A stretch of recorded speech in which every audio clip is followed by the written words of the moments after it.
Coming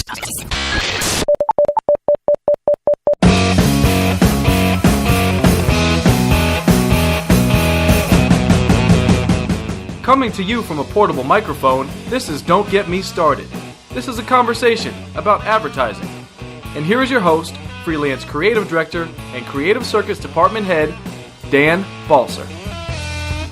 Yes, welcome back to another episode of the podcast.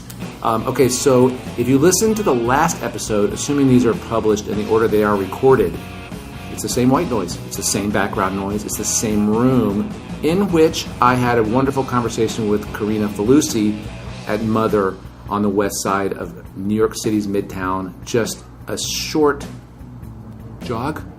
Jog works. Short jaunt from the Hudson River. I know that we are closer to New Jersey than we are to many parts of New York City. I didn't describe Karina, but Martin is wearing a white button-down with a print pattern on it and a black denim jacket. We're in a small room with sort of exposed concrete painted and some steel structures that you can see the floor from the fourth floor above our heads. It's kind of a rough space, a real small little conference room, and you're going to hear traffic on 11th Avenue as we speak. Listeners, thank you for downloading and listening to these conversations. I really appreciate that very much. Make sure you like the Facebook page at facebook.com/DGMS podcast, where there will be links. Martin Baker, I'm going to say some stuff assuming that he's not listening because I don't want this to go to his tiny little head. But Martin is in my opinion, on the short list of the most talented, most intelligent students that I've had the honor and privilege of teaching at school. Someone who's a natural creative, a natural expressive writer, very, very quick to understand complex concepts and express them with brevity. I've enjoyed knowing Martin as a student, and I've enjoyed staying in touch with him over the years since he got out of school. He graduated from Boston College in 2009. Spent 4 years doing some stuff I don't even know we're going to talk about, and then came to the Creative Circus. Actually, that's not true. 2 years, because you graduated from the Circus in 2013. So there were 2 years in between. He spent a year and a half at Mother, right out of school. He then spent a year and a half at BFG 9000. That's Barton F. Graff 9000. And if you want to know where the name comes from, you can go back and listen to the conversation I had with Jerry Graff. Then he returned to Mother, where he's been for a year and a half. He's a creative, not a copywriter. At least that's what he says on his title and his business card. That's not my decision, I think. Right, of course. That's a Mother thing. Right? Yeah, it's they gave me. No, you're a writer. I know that. But your title is creative. Thank you for agreeing to do this. And he's also, by the way, listeners, he's a listener of the podcast, so he knows what he's in for, and he still agreed to do this. So thanks for agreeing to do it. Thank you for having me. This is wonderful to be here, and thank you for all those things you said that I didn't hear. Yeah, you didn't hear any of that stuff. Well, don't let it go to your head, but I'm sure you've heard it before. And thanks for letting me hang out with you, and we had a good lunch, and now we walk back across the street. And this area is interesting because we're in the middle of nowhere, yet there's like a cool sort of hip and trendy food court sort of urban scene across the street that doesn't feel like New York because there's very few people in there. It's exactly why I had to buy this black denim jacket. I was getting a little bit scared to be in there without looking like everybody else. Yeah, it's kind of interesting over here. I was saying that this space across the street, if it were in Atlanta, it'd be one of the coolest places in Atlanta, but over here it's kind of forgotten about. So talk to me a little bit about how you found advertising as a career, and what was your undergrad major? I should know that, but what did you graduate from BC with? So I went into BC thinking that I wanted to be, I think having no idea what I wanted to be, but thinking that like maybe English teacher is the right path to follow. So I did that for about, I don't know, like 2.5 years or 3 years of college, and then that's when they put you in front of a classroom, which is exactly when I knew that was not what I should be doing. So why? I think it was because I loved the subject. I loved the English literature side. I loved the writing side, but like now I realize that wasn't exactly the job. So I loved like the actual subject, and I was better at that than I was at like classroom management and like getting, I don't know, 22, 13-year-olds who don't want to be there to listen to me, and they also don't care about the thing that I care about. Right. That's exactly right. So when you got out of school, what did you do before you found advertising? So I graduated in 2009, which was like as the financial collapse had kind of reached its bottom. And so, like, just having a job was like would be an amazing thing, Right. Through that, my brother had worked for this software company called Meditech. They're in Framingham, Massachusetts, and they sell medical software essentially. So, like, I was doing the operating room management. I think I just snoozed off for a second. I'm sorry. It's okay. No, that just sounds like it was a rough thing. Yeah, I think the equivalent would be like just like if your job was to rearrange wires in a closet. Oh God, that would be. It wasn't quite that bad. So I got to travel. How did you find advertising? How did you find that? I think through. I had a friend here in New York who was also kind of having like a crisis of like what career to go into and where to find his place, and he said he was taking this class in New York to be an advertising creative. I think that's the first time I realized that job existed at all. Isn't it amazing how little people talk about careers and jobs in life and what you're good at when you're younger? Like, it's bizarre that anyone knows. I'm always blown away by anyone who knows what they want to be in high school or college. Yeah, they're scary. Like, I don't know. Like, I don't even know if they've thought about it actually. Like, it's like I want to be this because I want to be this, and like it has a. I don't know. That's probably my like perspective. Because I've always felt like I had no idea what I wanted to be. Right. I wanted to be. I don't know. I wanted to have something to do. Right. Pretty much exactly the point. So a friend of yours was taking classes, I suppose, like at SVA or something like that, and you're like, wow, that's yeah. I think a little thing, and he like some little kind of like offshoot program somewhere that is that I don't know out of some like adult learning space or something. Right. And yeah, so like I figured out that existed, and that kind of like piqued my interest, and I was still working at Meditech and traveling to like the most gorgeous places on earth, Sault Ste. Marie, Michigan, all the way up right before you get to Canada, and like the middle of the desert in California, and like these kind of cool places really cool. That I would have never have gone. So that's a good experience for that. But it was starting to like just the basic having a jobness of it was starting to run out, and I was starting to kind of encounter that do I want to do this forever thing. So after that I was on planes all the time. I was buying books about advertising. I was researching it. I was reading as much as I could. I was like figuring out that that's where I wanted to be. And that was the impetus to kind of make the change from the thing that was comfortable to the thing that was scary. Mm-hmm. Was it hard for you to kind of give up a job to go back to school for 2 years? And how did you make the decision to go to an ad school? I think I was really glad to learn that like ad school existed because it felt like a structure I could embrace a little bit in that changing period. I first moved to Seattle for a little bit to work at a bacon flavored foods company called J&D's Foods. Bacon flavored foods company. Yeah, bacon. It's awesome. It's a niche. It's an awesome niche. Although the word flavored always throws me. Like there's very little bacon involved in the process, I think. Right. But yeah, so I landed out there. I got kind of like my first kind of introduction into like, I think what advertising a little bit because they were kind of always looking out to see how they could get opportunities to get in front of people, like small business, right? But also just entrepreneurship, I think, was really important to learn there. Just like.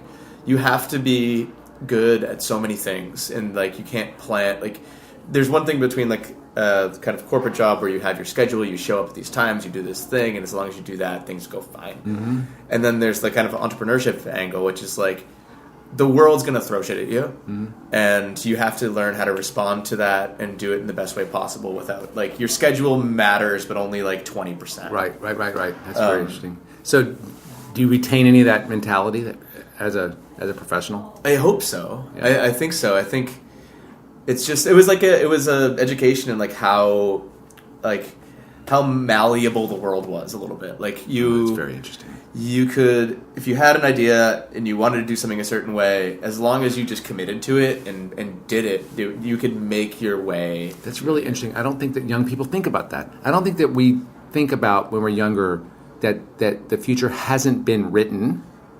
Right. And that nor has the plan or direction for the future, that we can actually shape the future is a very novel, because you said something that I think is more typical, which I think there's a value to.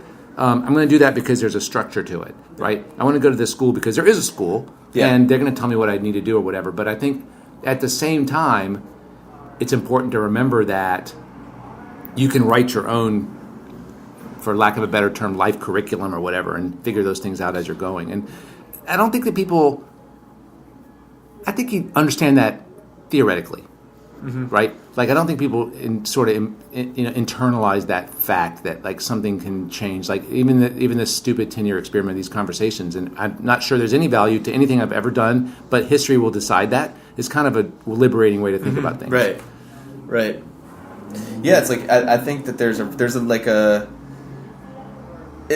structure is good and important and everything, and it's a wonderful thing to have, and because it can help people can help you kind of look at things a certain way and say that this is the most typical way to kind of do this thing. Right. And the training, it's sort of like a coach giving you exercise, but on the field or whatever the arena is, you still have to apply those in an original way. Right. I think. Well, I think it's the other side of it though, is just understanding that like no one else is in charge of your no one else is in charge of your success. You have to take ownership of it, and you have to make it happen yourself. Because like if you are looking at other people to help you kind of always get there, if you're not challenging and trying to get, if you don't know what you want, you can't expect to be happy when you get there, because you're just following a path that people are saying, yeah, that's good, keep going that way. Profound. Not only can no one do it for you, I honestly also believe, and this is not a jaded, cynical, no one cares really what you do. But as long as you're happy, because and honestly, let's be honest too, everybody's got their own shit they're fucking dealing with. Like, I'm worried about whether, my friend is doing the right thing or my child is doing the right thing. Yes. But on the other hand, it's like they kind of have to, I don't know, this is getting a little bit too abstract. The fact that, yes, you are empowered is a very important thing. Right. So are you excited to have this conversation right now? Or are you like nervous about it? I'm probably a little nervous about it, but I'm excited. You were moving around kind of a lot at the beginning. Do you think anybody's listening to this? I don't know. I will be. I think that's half of our listenership is in this room. Yeah, that's exactly what I was going to say. So let's talk a little bit about the adjustment to Mother from the Circus. So I remember you as a student being thoughtful and intelligent. I remember your work being literary is the wrong word, but articulate, I think, is intelligent is definitely there. So what differed, what changed when all of a sudden there's a paycheck? Did your mentality change? Was there an adjustment to like the workspace? Was it easy for you to do the work? Talk a little bit about just what it's like getting out of school. Yeah. I think that, school, I think, had everything in different degrees to set at least me up for a good experience getting into the kind of world of this whole thing where you're everybody's always kind of like working, at least I feel like we're all kind of making it up as we go along, but I think school I got the toolbox to kind of understand how to do that, and you were okay with that, right? Yeah, that's like I think what I wanted, and getting into the world, like there's a difference in, you just don't know, right? So like okay, cool, that was okay. School was like a great experience and it went well and things seemed to be okay at this, but then you enter a new environment and you're like, well, I've never actually kind of done it before in here. That's important. And so it was starting over. I think that's important. I think that's important because what you're talking about, I think that our generation didn't have that. I think that we had. And there are some classes that graduate from our school, and I've heard this from professionals, that there are some schools that they have a sense of arrogance, where since they were really good, college basketball players, that makes them an NBA star. Right. Because what were the things that you had to learn on the job? I think, well, like, they talk about, like, NFL or players, when players get into the NFL, like, everyone has to adjust to the speed of the game. Right. And, like, you just, no matter how good you are, now this is real, and, like, there's always someone who's, like, a lot better than you, a lot faster than you. They just know how to do it better. Right. And so I think the first thing was to go look at those people and talk to them and figure out what it is that they're doing. How You do that? Yeah, I try to. I really think I'd like to seek out mentors and people That's who are in an environment. Like I just don't know, and I would like if they can give me a little bit more certainty. I'll try to get it from them. That's really cool because I think I've said this on the podcast that people think that someone's going to become their mentor. You have to go bother someone. You're not actually bothering them. It's actually pretty flattering for someone to ask the advice. So it's great that you've done that. Yeah, and I think you have to give them something back too. Whether that's I don't know. You can't just assume that well, I'm important, and so they have to I need your knowledge. Like, what can you barter with them a little bit, right? To more than the kind of mentorship, but like a friendship or like a someone to champion, some kind of exchange. Yeah, what do you have to offer back? I think is pretty cool. Good question. That's really cool. So what have been some of the highlights of the short career so far? Because you've really only been out for doing this for 4 years, but what have been some of the highlights? What are some of the things that surprised you in a good way? Or is there anything that comes to mind? Let's see.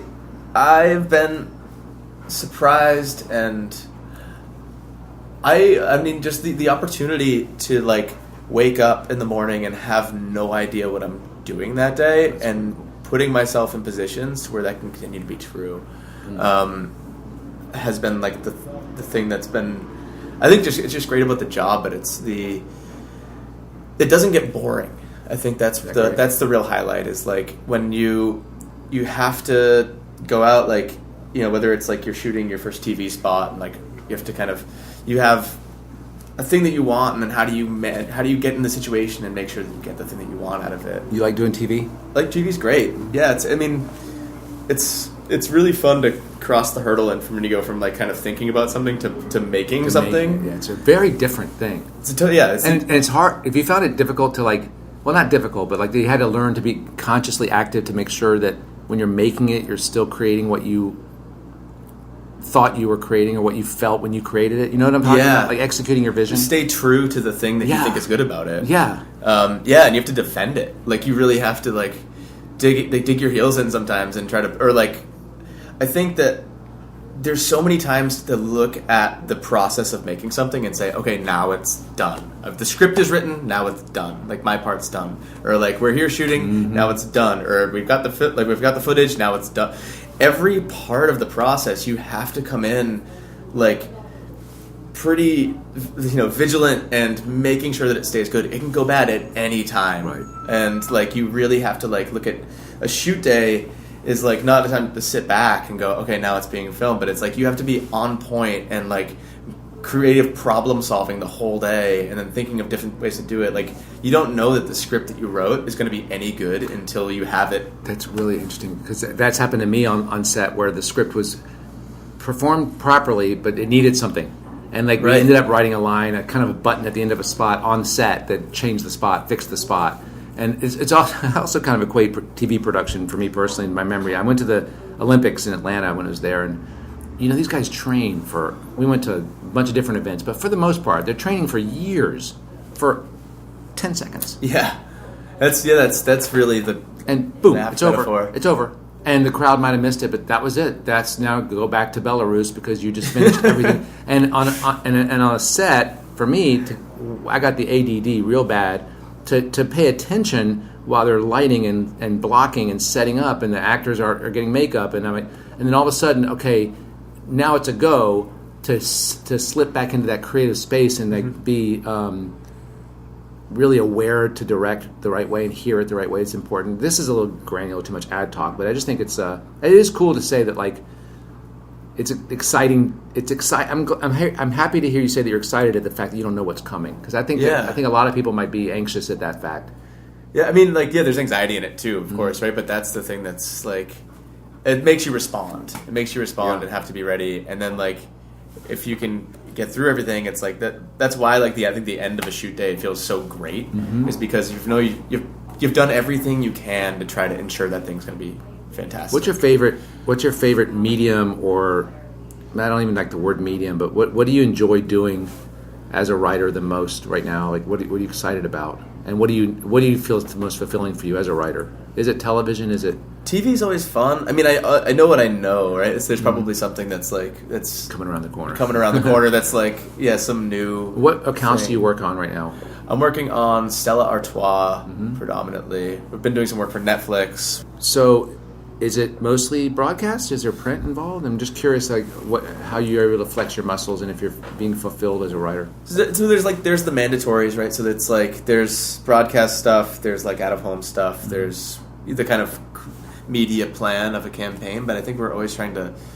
What is the thing that we're not thinking about? You know, like what is the way to take this idea and to bring it to the world in a way that's like, it's not just like the paid for space that we know that we're going to be on, but like how do we do something in it with that like embraces the philosophy of the idea and then like almost does it in the most pure way. Like how do like what is, if you only listen to this philosophy of the idea is giving you, what would be the thing that you would do? And it's probably not buying a billboard. It's, right. That's cool.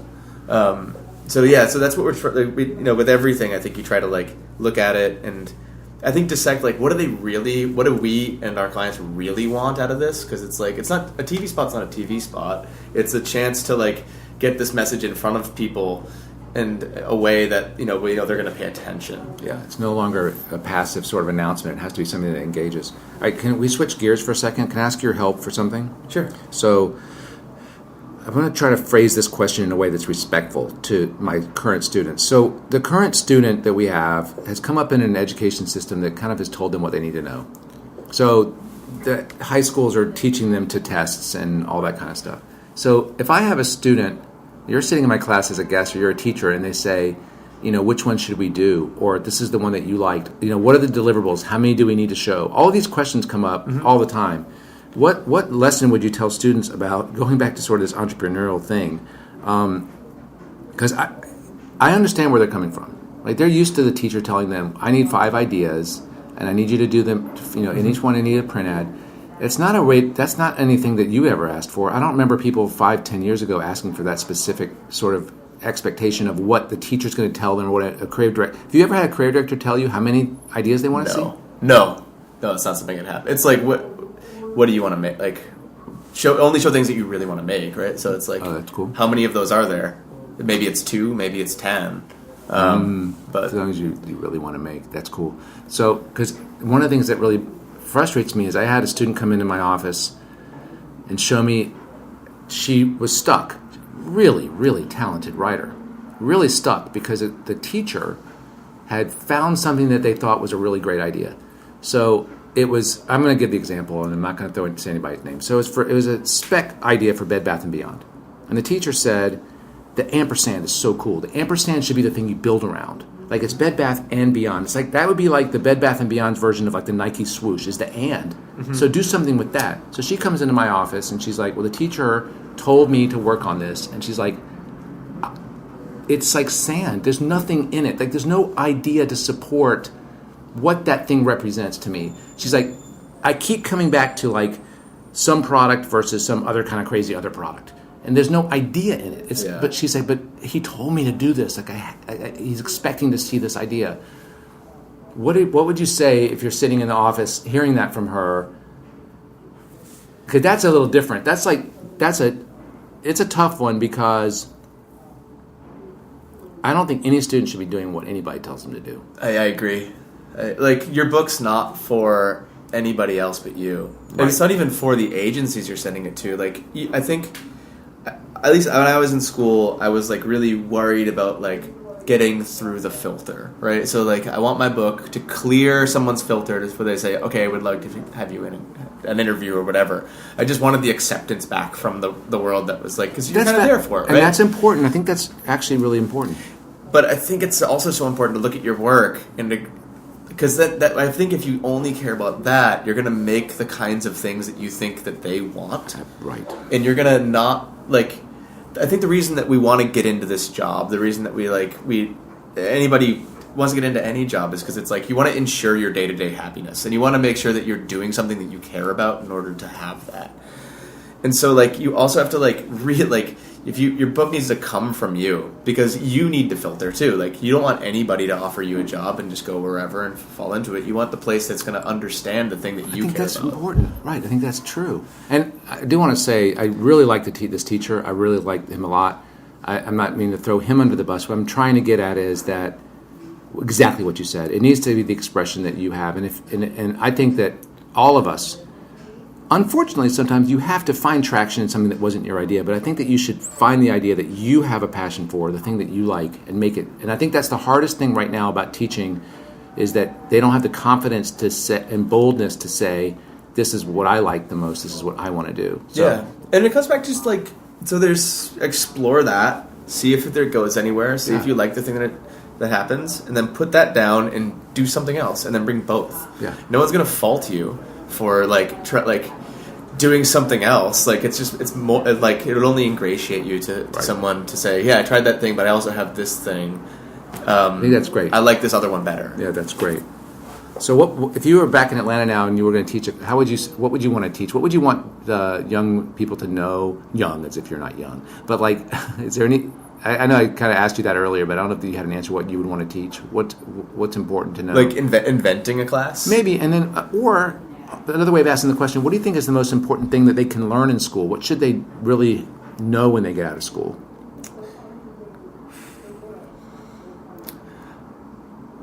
It's interesting.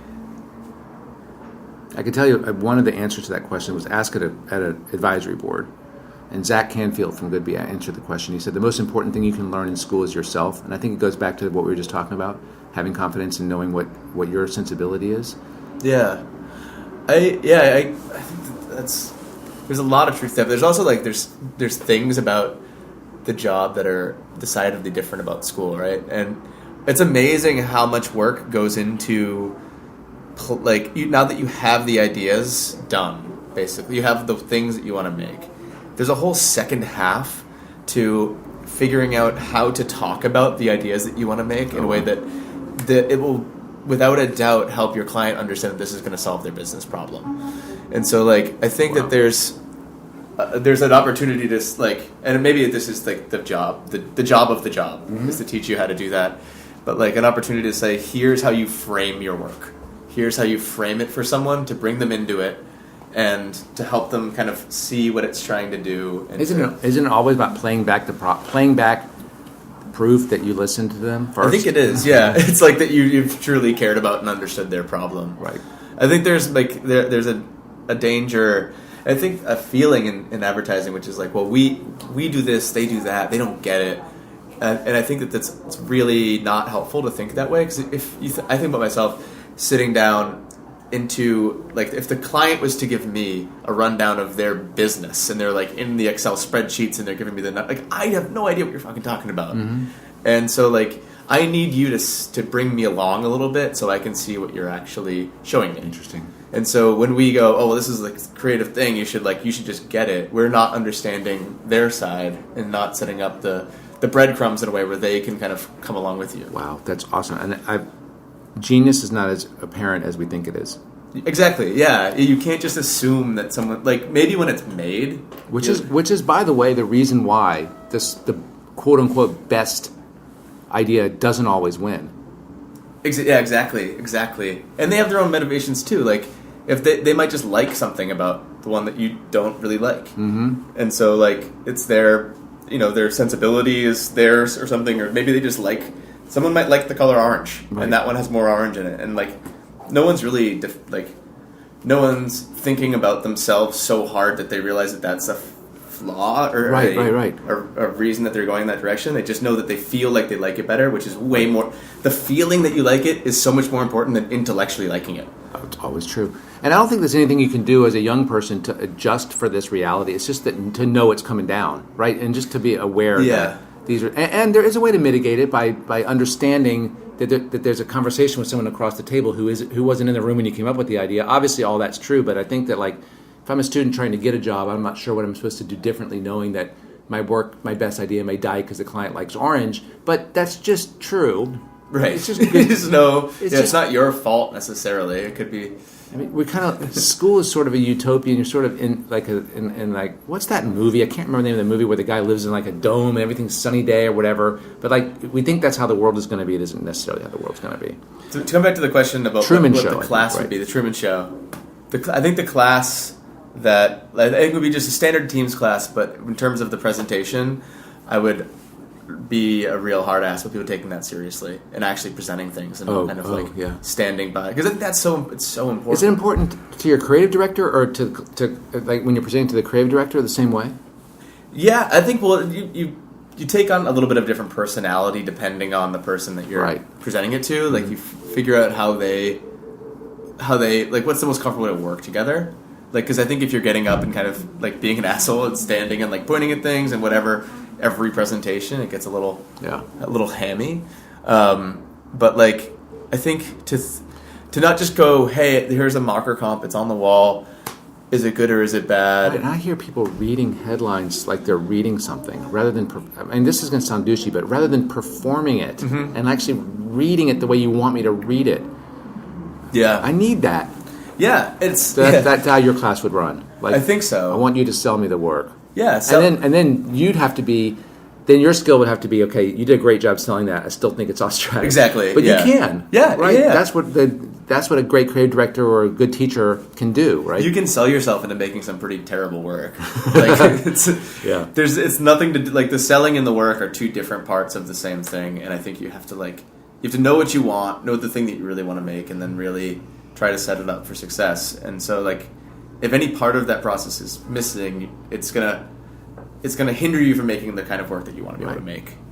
Okay, so you left Mother, went to BFG and came back. Was it weird coming back? How did it feel coming back? Were you in a different role when you came back here? Did you slip into sort of it in naturally? Talk a little bit about that, because I think that does happen sometimes where people end up going back to an agency where they were. It felt like coming back after, I mean, it was a year and a half. The place had changed a little bit. There were new faces in the building, new stuff going on. But I think Mother is so special in a way where, like, the culture is really, really central to what, like, this place is. How do you define that? How do you identify that culture? What is it? I think that there's a culture of... I think it comes from kindness and from empathy. If I look at the building, for instance, if you've been here, you know that there's like a kitchen right in the middle of the first floor. And that is super intentional, because the idea is we want people gathering there. We want people talking to each other. We want someone from this discipline and someone from this discipline to kind of to know each other, to not have like a creative department that all sits together and is like a specific thing. Like it's a pain in the ass that we change seats every 3 months. So you have to move all your stuff.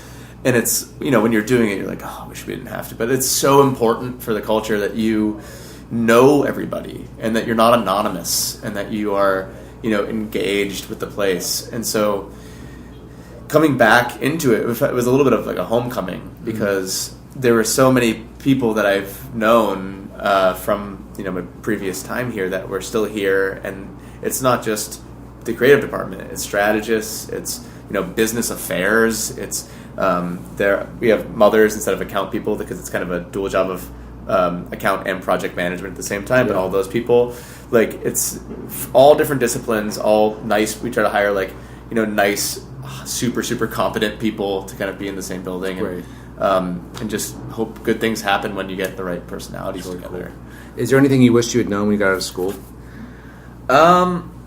Specific, I didn't know what a deck was. The word deck? And I was embarrassed to admit it for a couple months.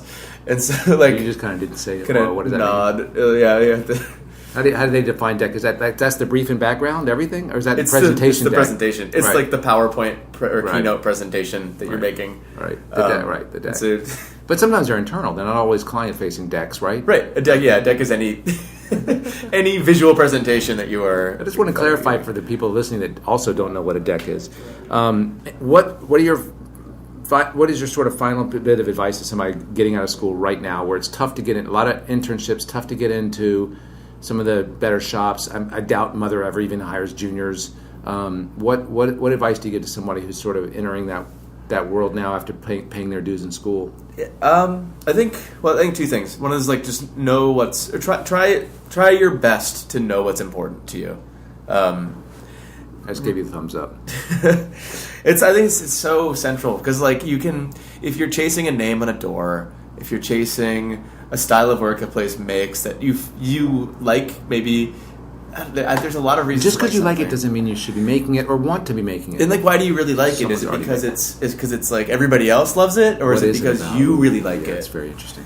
And just try your best. It's like it takes like a lot of time to listen to yourself, to know those things, and it's probably going to be a process. Like first jobs rarely are like the job that you'll forever want to have. Right. So just keep on listening to that thing that's saying, "Do I really like?" That little voice in the back of your head says, "Do I really like this? Why am I in like?" I don't know. Just it's finding the environment that's not only where you're best for them, but also that they're best for you. Mm-hmm. And I think the other thing is this job, a lot of times, can be a thing that you can throw yourself into very, very wholly. Like it will, if you allow it to, it will take up all of your time. It'll take up all of your energy. You'll be thinking about things in the shower and when you go to sleep at night, and like it'll take up everything. And so I think also it's important just to like set a check on yourself, like of your own investment and involvement in the job, to know again what's important to you, what's going to guarantee you happiness day to day, and it's maybe work for a while, but then you need to reset and like take a look at the bigger picture, and like try to just use it. I think we get into this job to become the people that we want to be, the interesting people that we want to be. And I think if you let it consume you completely, you ultimately become a less interesting person, and you'll suffer because of that. Ooh, that's really good. That's really good. I think that's really smart. And that's a life lesson that never really changes. Yeah, it's anything, right? That's any career. Anything. That's really great. Thank you so much for talking. Thank you so much, Dan. This has been wonderful. And I hope listeners agree. If you agree or disagree, let Martin know. You can reach him at Baker2790. That's Baker, Baker 2790. And he uses Google Mail. That's at gmail.com. You can reach me, as always, at Dan's Podcast at mac.com. Facebook page, like it, please. DGMS Podcast. Man, this was cool. You said some smart stuff for a young guy. Thanks, man. Thank you so much. Yeah, but the bow, I guess, is that my email address is actually my old AIM Instant Messenger address. Oh, nice. So there's some dumb things happening here, too. That's pretty retro. That's retro cool. Listeners, thank you. Send me an email, too. Let me know what you thought. Dan's Podcast at mac.com. I think I said that. We'll see you in 2 weeks. Again, thank you again. Thank you. Listeners, see you. Bye.